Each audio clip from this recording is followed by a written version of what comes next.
those of you who have never been a chief marketing officer, I'll give you the shortcut is you're responsible for everything.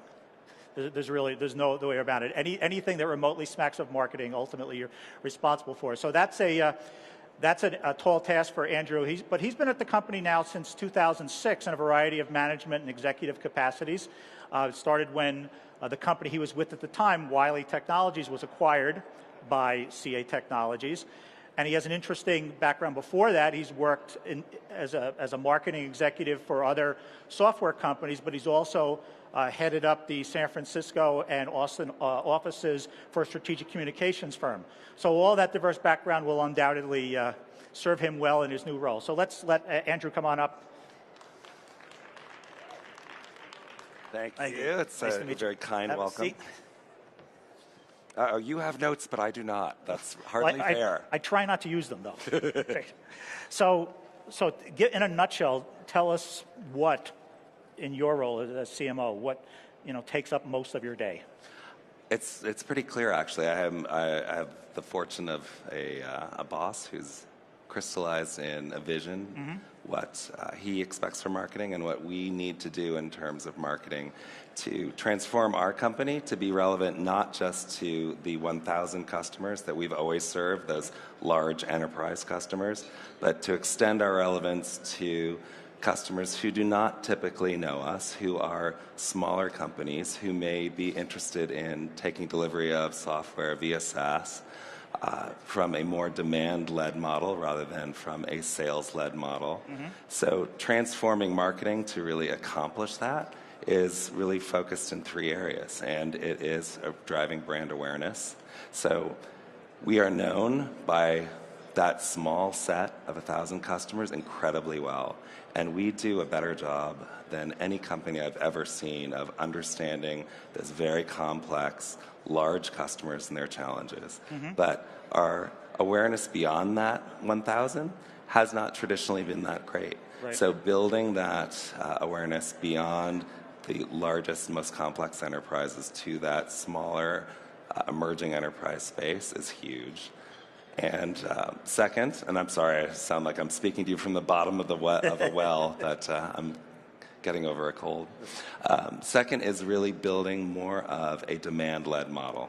So for people who are looking for lightweight SaaS-type delivery models of software, who want to try on the internet, download from a website, purchase via e-commerce, that kind of model is led more from the marketing and demand side than from the sales side.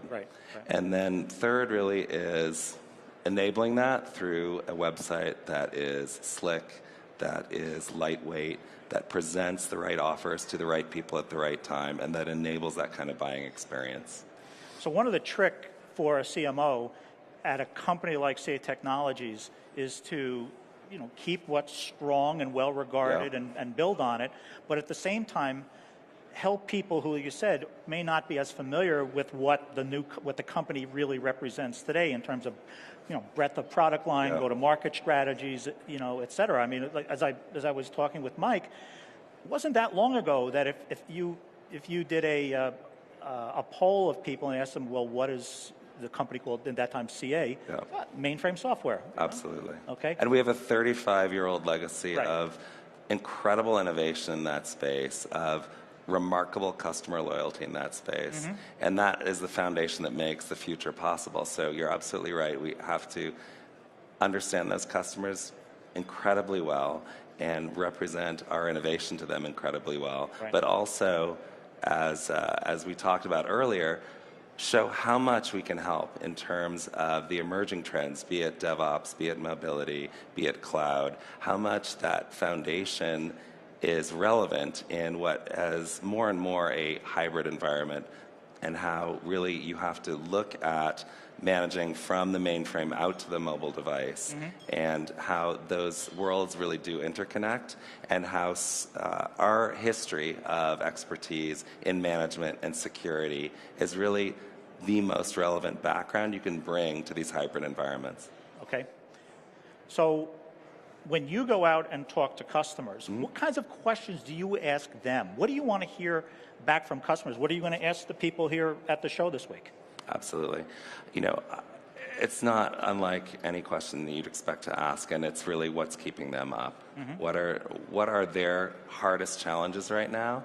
Where are we fulfilling their expectations? Where are we not? And most important to me lately is, what do they know about us? What do they know us for? And what are they surprised about in an event like this in terms of what we're bringing to market? And how can we do a better job of communicating that value? Right, okay. So what do you think is the single biggest misconception that your customers and your prospects may have about CA Technologies? Yeah. I think it's that we do not do organic innovation, that we are a company that was built up via 35 years or 37 years of acquisition. Right.